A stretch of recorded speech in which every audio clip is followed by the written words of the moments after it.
pessoal, esse é o terceiro vídeo do Desafio Extraordinário. O tema do vídeo de hoje é bloqueio emocional. Serão 10 vídeos com temas diferenciados nesse desafio que, se você absorver e colocar em prática, vão trazer uma mudança enorme para a sua vida. Por que eu quis fazer esse desafio? Porque eu acredito que a maior realização do ser humano, quando começa a se dar bem, é ajudar os outros a chegarem lá também.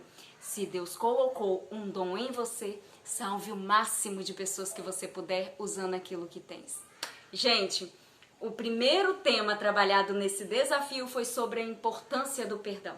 O perdão, ele não só libera a pessoa que errou, mas ele te liberta também.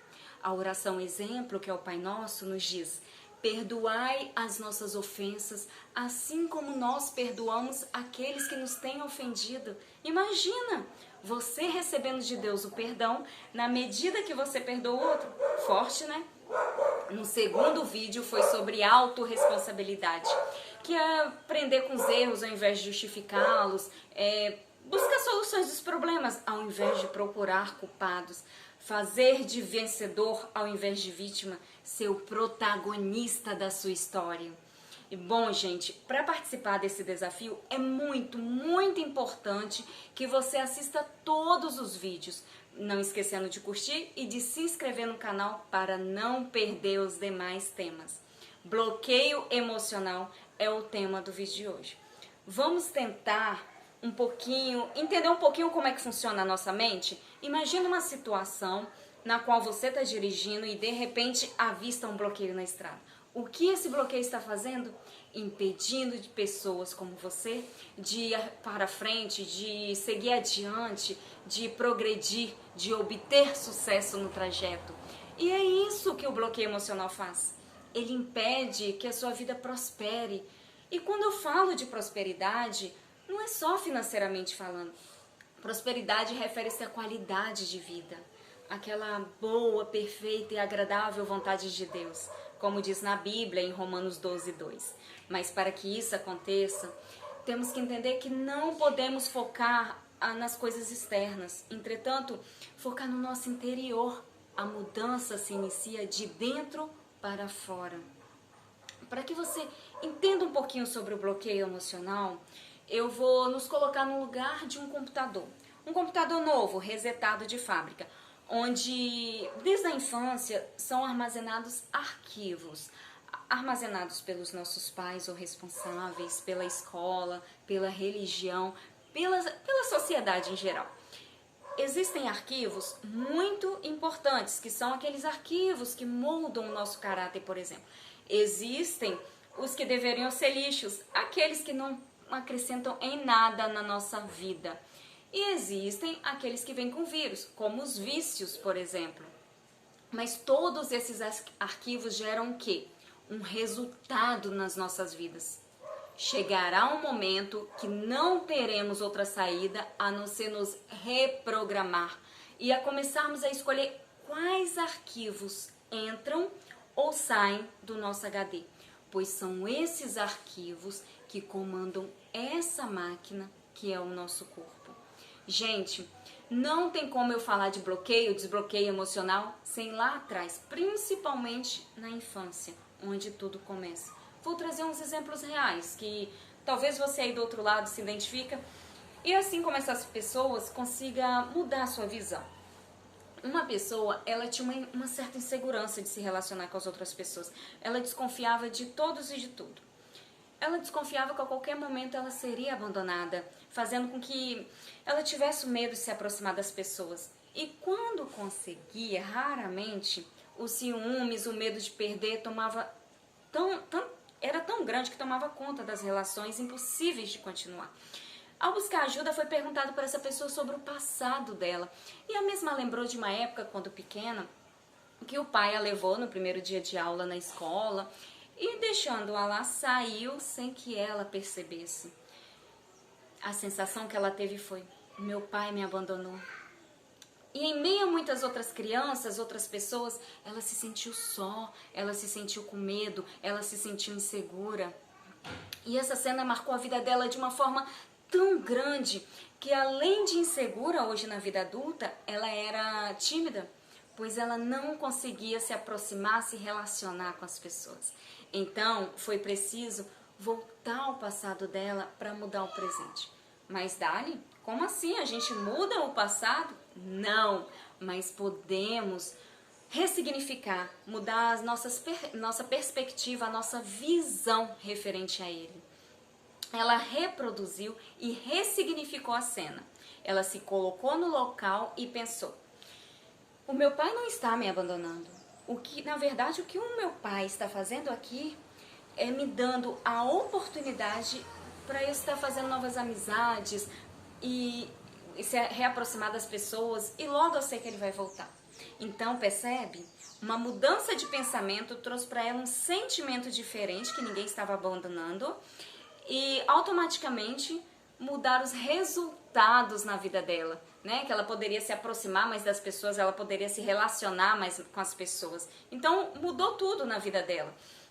Porque às vezes, o que está acontecendo aqui no nosso presente? É a forma que estamos lidando com o nosso passado. Às vezes, nas nossas vidas, eu sei que acontecem coisas pesadas, coisas marcantes, coisas que nos machucam profundamente. Coisas que às vezes lembramos, outras não, mas que estão guardadas no nosso subconsciente, dificultando N áreas das nossas vidas. Por exemplo, você é daquelas pessoas que nunca consegue concluir as coisas? Que cria historinhas para se auto-bocoitar, se auto-sabotar. Numa dieta, por exemplo, frequentemente diz: só hoje. Hoje eu posso. Hoje eu estou muito feliz ou estou muito triste. Hoje é dia de comemoração para não fazer dieta. Terminar uma leitura de um livro? Nem pensar. Um esporte, um projeto, uma série? Eita! Ou seja, tudo que começa, sabota, se auto-bocoita, nada vai para frente. Para você entender isso que eu estou falando, eu vou te dar mais um exemplo do Silas, meu professor de PNL. É uma história de um empresário de sucesso que ele abre a empresa e ela cresce, cresce, cresce. Porém, quando chega em um momento, ele começa a sabotar. Isso mesmo, ele sabota a própria empresa. Ele para de entregar os serviços para os clientes, ele procrastina, ele começa a beber, ele começa a desfalcar a própria empresa. Com isso, o que acontece? A empresa quebra. E ele vai lá, no fundo do poço. Mas lá no fundo do poço, ele não vê outra saída a não ter que subir e recomeçar novamente. E ele recomeça as empresas novamente. Mas o que acontece? Ele faz as mesmas coisas. Mas ele diz que sabe, que ele sente, ele sabe que está errado, mas ele não consegue controlar isso. Isso é mais forte do que ele. Então, foi necessário o quê?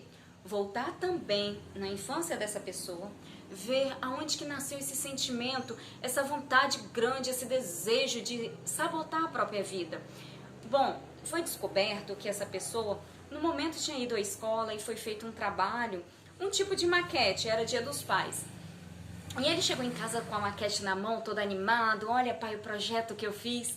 E o pai dele diz: você não fez mais que a sua obrigação.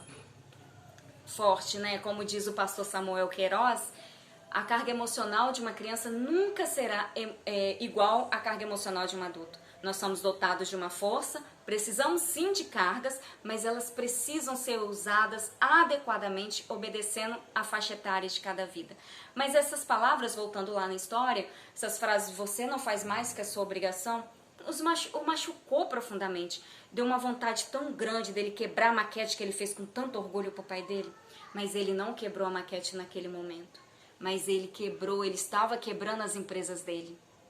No subconsciente, as empresas eram a maquete que ele fez com tanto amor, esperando uma reação do pai. E o pai não reagiu como esperado. Poxa, como se fosse assim: eu faço tudo para agradar meu pai, olha a minha empresa, e eu não tenho nenhum reconhecimento, então eu vou quebrar. Era isso que a mente dele trabalhava, como uma forma de chamar atenção. E aí, pai, agora você me vê, você está me chamando atenção, olha só, estou quebrando, como se as empresas fossem a maquete. Então, novamente, foi preciso ressignificar aqueles sentimentos. Ele viu que por trás daquelas palavras difíceis do pai, a intenção era boa. Era como se o pai chegasse para ele e falasse: filho, Continue fazendo a sua obrigação, que os resultados serão bons. Continue fazendo a sua obrigação, que você terá uma vida boa. Continue fazendo a sua obrigação, que você vai se dar bem. Filho, não faça isso por mim, faça por você. Era como se o pai falasse isso. Então ele entendeu o que realmente estava por trás daquelas árduas palavras do pai. E ele viu que se ele continuasse cumprindo com a obrigação dele como empresário, a empresa não iria à falência. E que essa era a intenção do pai com aquelas palavras, que o filho se tornasse um homem de sucesso, entendeu? Nós não mudamos o passado, nós mudamos o sentimento referente a eles. Eu vou trazer outro exemplo para melhorar um pouco mais, para você entender como é que desbloqueia a mente. Uma mulher, ela recebeu um telefonema da babá dela. E a babá estava falando que os filhos dela davam muito trabalho e tal. Nossa, ela ficou extremamente irritada com aquele telefonema.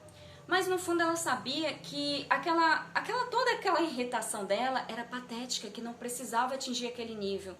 Ela sabia que não era legal agir daquela forma, mas ela não conseguia se controlar. Mas ela se perguntava, por que eu sou assim, gente? Eu não consigo, todas as pessoas que quebram a minha expectativa, eu fico desse jeito, eu fico nervosa. Então a expectativa dela sobre a babá era que a babá tinha que cuidar dos filhos dela, tinha que dar conta de toda a situação. E aí foi perguntado sobre o passado dessa pessoa para ver quem rompeu essa expectativa dela a primeira vez. E descobrimos o ponto-chave dela.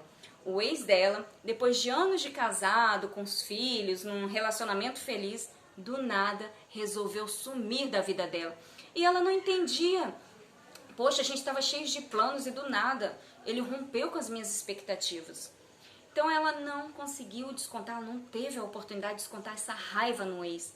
Porém, toda vez que alguém rompia essa expectativa dela, ela reproduzia esses sentimentos. Ela sentia raiva, ela se sentia traída pela pessoa. Então foi preciso o quê? Também reproduzir a cena novamente e ressignificar os sentimentos usando um método diferente para desbloquear o emocional dela, que foi o exercício do perdão, que tem no primeiro vídeo do desafio. Então ela percebeu que as expectativas eram dela, somente dela, porque somente ela poderia corresponder às expectativas dela. Então o que aconteceu? Ela trouxe para a vida dela a autorresponsabilidade, que é o segundo vídeo do desafio. Então, assim, ela aprendeu a aceitar que os direitos das pessoas não tem que ser do jeito que ela gostaria que fosse, entendeu? Porque a maioria das pessoas acham que o que elas pensam que é a verdade só, e é a verdade do jeito que elas pensam. E que na verdade a verdade ela é um olhar, ela é uma visão referente a um fato. Uma visão que às vezes se torna negativa, impedindo da pessoa se tornar uma pessoa melhor. Esse é o nosso maior inimigo, os nossos pensamentos. Pensamentos geram sentimentos. Cada sentimento vem acompanhado de substâncias bioquímicas. Por exemplo, quando você está tendo sentimentos positivos, é como se você estivesse liberando vitaminas para fortalecer o seu corpo. E quando você está tendo sentimentos negativos, é como se você estivesse envenenando o seu cérebro. Sentimentos negativos poderão te conduzir até doenças em um nível mais avançados. Então, para isso, é preciso identificar um evento na sua vida e ressignificar o seu sentimento referente a ele. Como Sartre escreveu, não importa o que fizeram com você, o que importa é o que você faz com aquilo que fizeram com você. Bom, pessoal, então é isso. Vamos desbloquear as nossas mentes, vamos atribuir um novo significado para a situação. A PNL, ela diz que aprendemos por repetições. Então veja esse vídeo quantas vezes for necessário, até você conseguir obter sucesso naquilo que deseja. E até o próximo vídeo.